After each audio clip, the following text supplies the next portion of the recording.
It is very crucial to have the right principles in place if you want to achieve success. For example, Samurai said their code, there were their principles, but just differently worded. When I mention the right principles, I refer to the most beneficial principles for you personally. What works for you may not work for me, or vice versa. Just have to find the ones that gets you to your goal the quickest while you stick to your moral code. If you do have the right principles in place and stick to them, you will achieve your goal way sooner than you think. The hardest part isn't per se finding the right ones. They're probably right in front of you or you already know them. The hard part is living disciplined by them. No matter how many books you read or programs you watch, nothing is a better teacher than the real world itself. If you ignore this and don't implement any kind of principles in your life at all, it will become almost impossible to track your success or calculate it. If you don't know what your principles are now or what you live by now, you'll also not know in the future what needs to change or what doesn't need to change at all because you don't know what you have in front of you. It will not be impossible to achieve your goal, nothing is impossible, but it will be impossible to reverse engineer your success and figure out how it happened.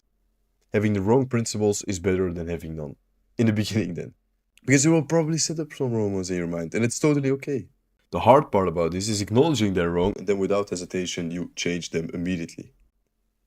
Losing will give you lessons that winning will never give you. So please, for your own sake, be happy when you find errors in your software or disciplines. Because when you find errors, it means that you discovered that what you were doing your whole life doesn't help you in any kind of way, and you're now going to adjust it so it will in the future. Some example of principles I mean is, for example, not watching brain dead content, not watching short form content, reading and writing every day, and etc. And all my battle tested principles for my offer creation methods, marketing, appointment setting, closing, sales, hiring, onboarding, and the most important one, the one you're now in, mindset. Okay, so now install the right software. To make it easier, I view life as a game, where you can do and become anything and anyone you want. When I say this, people immediately link it to GTA, that I see life as GTA 5 game, and that's not true at all. I said I view life as a game, and humans immediately link it to an already existing video game that is the closest to real life as we can get, I think, at the moment. So that's why they all link it to it. There's no really true vindication behind it. I don't mean GTA in any kind of way. If you view life as GTA, you'll probably die or get in prison really quick. You should view it as a video game, but a complete one on its own, with its own rules completely differently than GTA, of course. The game of life shouldn't be linked to a game that already exists. It's a beautiful game on its own and far beyond games on any console. So my goal isn't to get you to $10,000 a month. My goal is to upgrade your character so you are the person that earns $10,000 a month. Everything starts with your own character, with your own supercomputer, with your own brain. I don't know how you want to call it. Everything starts with yourself and within. You will be bombarded with tons of new information, so please take your time with this.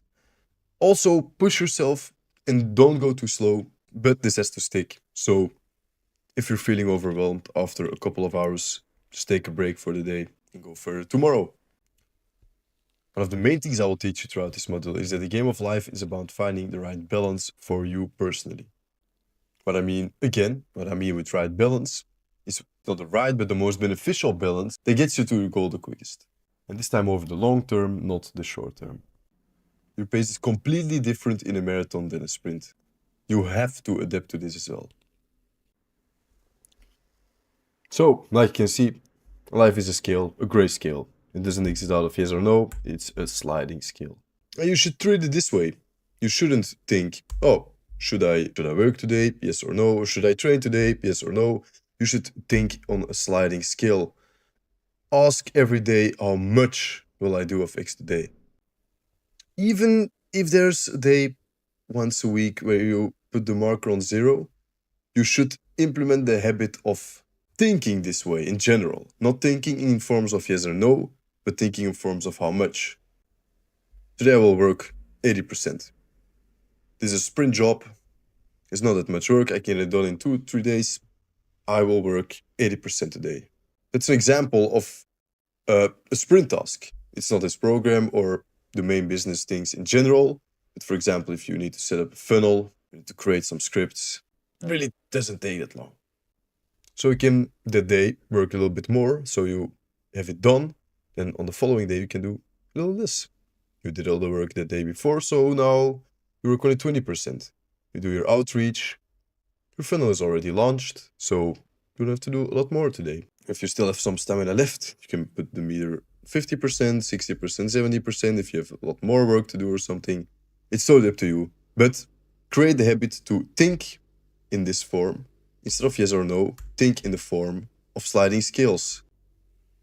Another example for the sprint and the marathon, a really easy one. If you're going to do a sprint, you're going to put your energy levels almost at max, so you can, for a minute or two, run your almost fully max speed. I should have put the meter on here. It's a bit more precise. And in the marathon, you put your pace normally around the middle, so you can have way more energy and keep this pace for a way longer time than the sprint pace, but you're still going forward. You're not lacking somewhere behind, you're somewhere right in the middle, and that's always the best spot to be in. And I will refer to the law of balance in almost every episode we'll go through. But to know your perfect balance, you need real life experience, of course, so you can receive battle-tested data, so you can know what your perfect balance is. And of course, because everything is a skill, everything can be upgraded and your balance can go higher and higher and your skill can expand, but that we will go into in the future episodes. So before we dive in the sauce, if anything where I will go over seems like a lot, please know it's all very easy.